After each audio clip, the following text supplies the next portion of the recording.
Le Bon Coin est le nom de ce site de vente en ligne si populaire en France.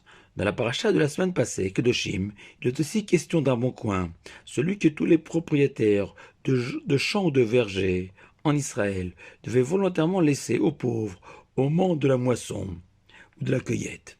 En effet, la Torah ordonne Lotechale peat tzadecha, et quand vous moissonnerez, tu n'achèveras pas de moissonner le coin de ton champ, tu l'abandonneras aux pauvres et à l'étranger.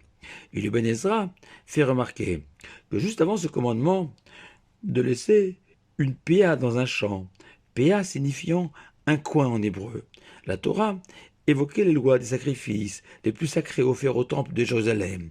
Et le Ben Ezra en déduit une idée extraordinaire, qu'offrir à manger à un pauvre est aussi précieux aux yeux du Sien banni soit-il, qu'offrir un sacrifice au temple.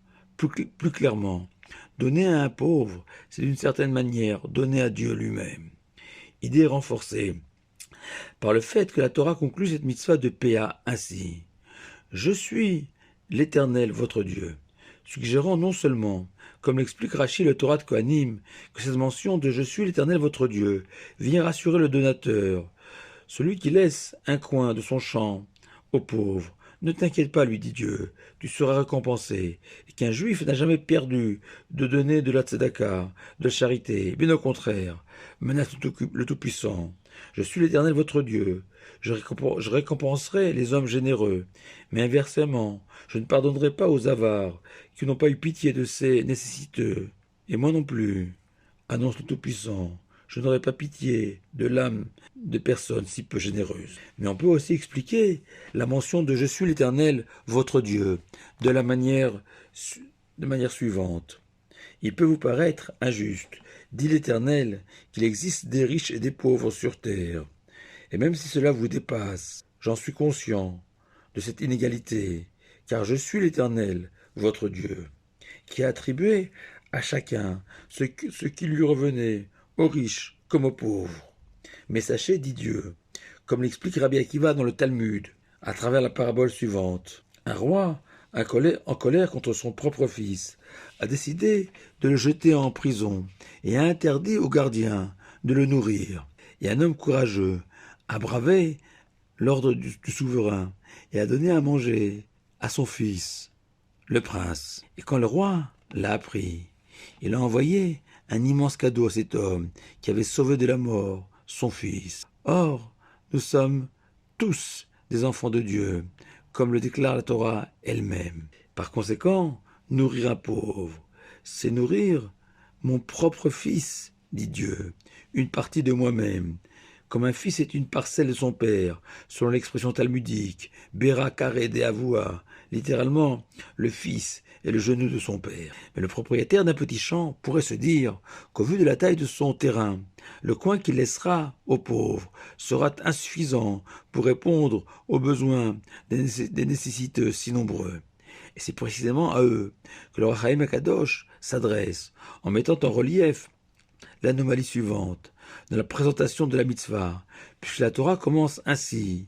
Et quand vous moissonnerez la moisson de votre pays, au pluriel, puis le texte sacré ordonne, tu n'achèveras pas de moissonner le coin de ton champ, au singulier, pour signifier à un petit propriétaire que même s'il existe une mitzvah collective pour tout Israël de donner leur péa, mais il existe aussi une obligation individuelle pour chacun de donner sa péa, aussi minime soit-elle.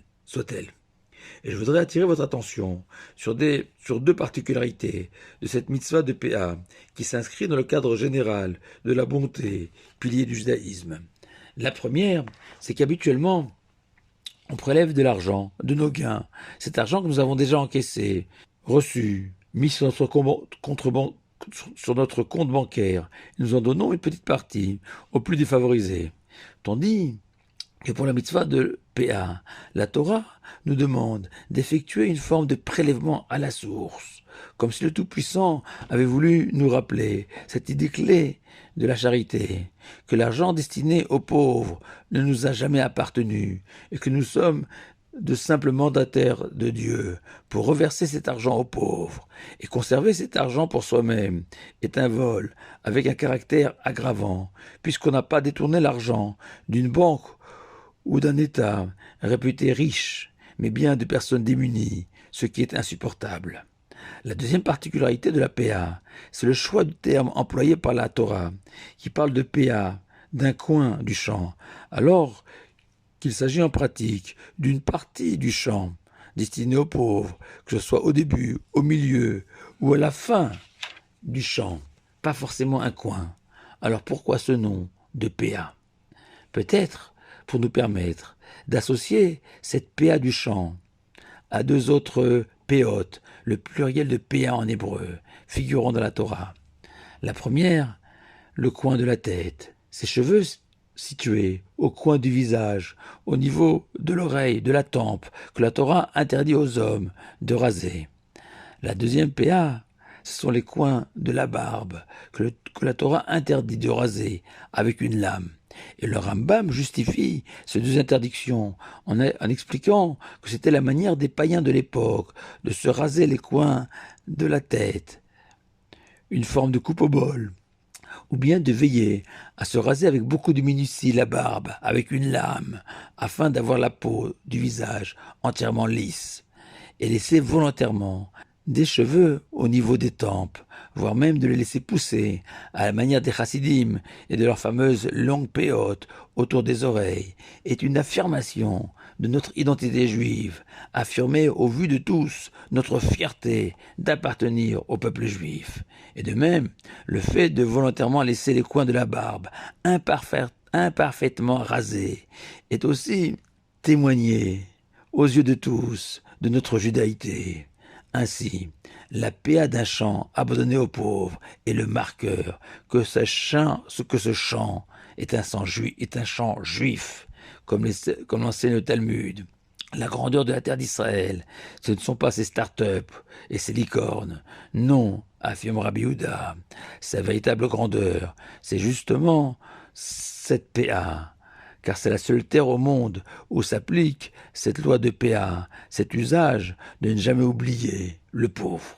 Dans notre paracha de Hémor, la Torah répète cette obligation de laisser une PA, comme pour souligner l'importance fondamentale de cette mitzvah, comme l'explique le Torah de Kohanim cité par Rashi. Mais bizarrement, dans Hémor, la mitzvah de PA figure au milieu des lois des fêtes juives. Pessah, Shavuot, Sukkot, Rosh Hashanah et Kippour. Quel rapport? Car il faut savoir que s'il est vrai que le site Le Bon Coin offre à tous ses clients le bonheur d'acheter, de louer, mais il existe selon la Torah un meilleur coin encore, la PA.